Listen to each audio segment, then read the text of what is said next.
Welcome back to this channel. In this video, I'm going to show you how to check apps that need to be updating on Google Play Store. Now let's get started.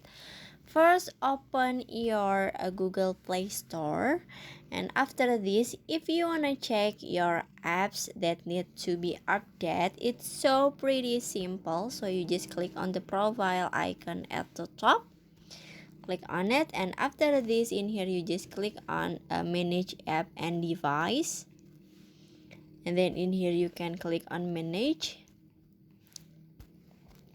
and after this, in here you can click on install it.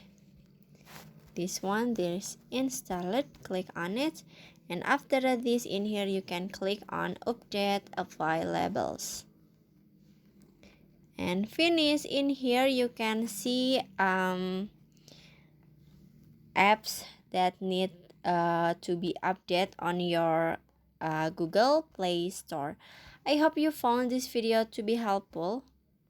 If you enjoy the content, please consider like, comment, and subscribe down below. Bye bye.